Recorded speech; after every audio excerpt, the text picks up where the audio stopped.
is certainly not the solution, because fundamentally that sort of socialism, whenever it's been given an opportunity to help fix society, has failed. What we've seen in Venezuela recently is an example of when socialism was allowed to control society, and you had attempts to implement a socialist planned economy, and that fundamentally failed.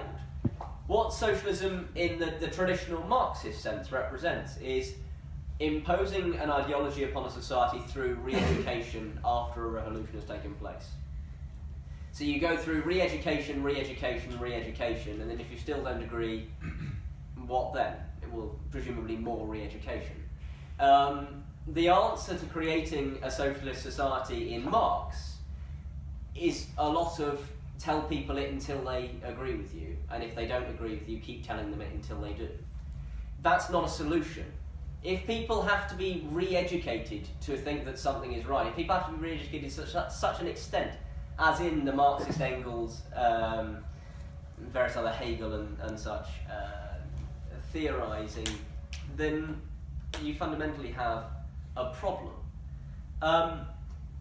Now, essentially, the main points as to why socialism is bad can be summed up fairly acutely in a few economic analyses. I'm going to leave most of the analysis to Rob, who will be my second speaker. But fundamentally, what socialism is a disincentivization towards work. Not work in the smaller scale sense, in the lower W, lowercase w, but work in the more grander sense. So if you look at a basic economic view of human nature, economics teaches us that humans are essentially self-interested. We act in our own rational economic interest.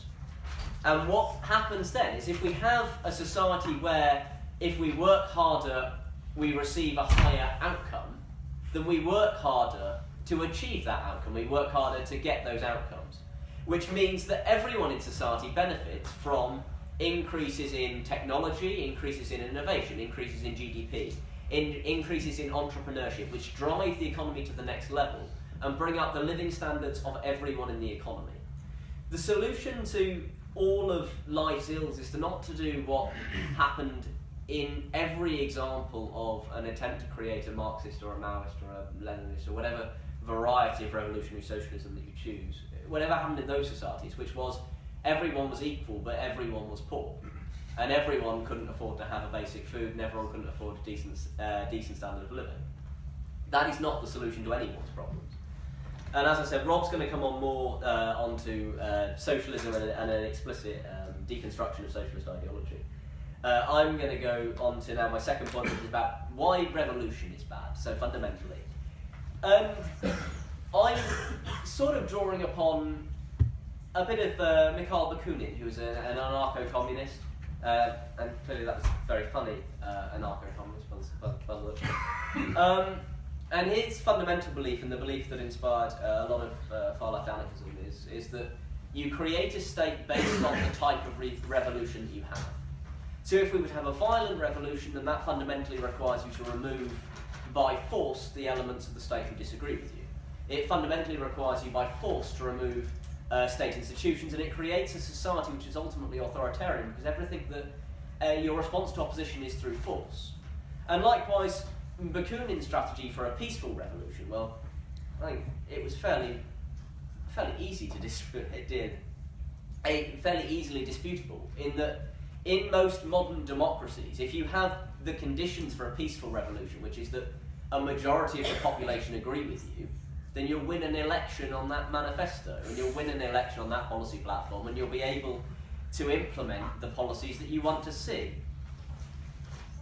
And if we have other versions of revolution, perhaps the more grassroots up version of revolution that was proposed by a lot of anarchists in the late 1800s, lots of Marxists in the late 1800s as well, where a leaderless revolution, where the grassroots come together as if by some force of thought, and they could all think and hear into each other's heads, and they came together in a peaceful uprising. Well, that seems as ludicrous to me as suggesting that you might not be able to win an election with a majority of people supporting you. revolutions are bad because people die.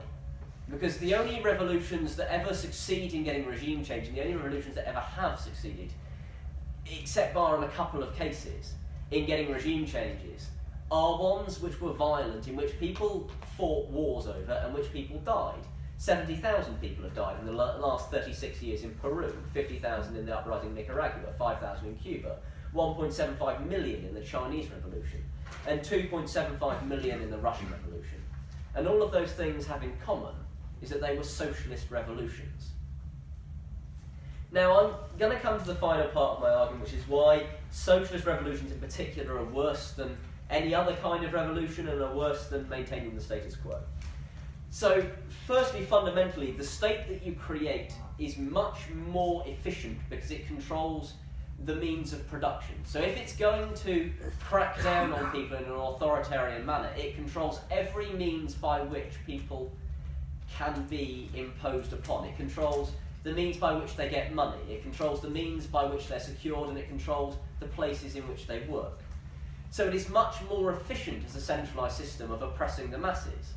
And if we believe that humans are fundamentally self-interested, which is a tenet that's accepted by almost all thinkers outside of the revolutionary socialist spectrum, then it's clear that if you concentrate that much power within an elite who can govern a dictatorship of the proletariat or a vanguard of the proletariat, whichever variety of Marxist-Leninism you prefer, then that power appeals to people who aren't as idealistic, but who have emerged within the system. People like Joseph Stalin emerged from within that system, took control of it because of the draw of the power, and were able to turn that system on the people who brought it about. If you have this idea that the state will somehow fall away once you've had a revolution, then that's just, it's simply not true. Because people are self-interested, the length of time that it would take to recommission the state into such a place that it could fall away would be more than one generation's worth of politicians. And even if the first generation had good principles, the second generation of politicians will be the same type of politicians you see now in capitalist clothing, in communist clothing. Now that is why states don't fall away ultimately under capitalist models. What happens in a state under a capitalist model is like what we saw in China, like what we saw in the Soviet Union, is that the state gets more powerful, and the state becomes even more centralised, and the state takes even more powers away from the people. Under such a state, there is no room for democracy, because if you're going to have a socialist revolution, you're not going to then implement a system where you can be voted out of the ideology that you've imposed. So the only democracy you would have is which variety of socialism do you want, and we call that Chinese democracy in the modern world. And unfortunately, that is not a fundamentally liberal form of democracy. There are no room for opposition in a system where we're saying we're going to have a socialist revolution and after it we're having a socialist state. There's no way that we can have a system of socialism under a revolutionary model that works. If we're going to accept that socialism is necessary, then we wouldn't need a revolution, because that would be an appeal to force, which is a contradiction to this idea that humans are cooperative and that humans fundamentally care about one another. So if you believe in socialism, you should oppose the idea of a revolution because it fundamentally undermines the very tenets of socialism. And if you believe that we should have a fair liberal democracy in which those problems can be solved, then you don't support the motion of having a socialist revolution.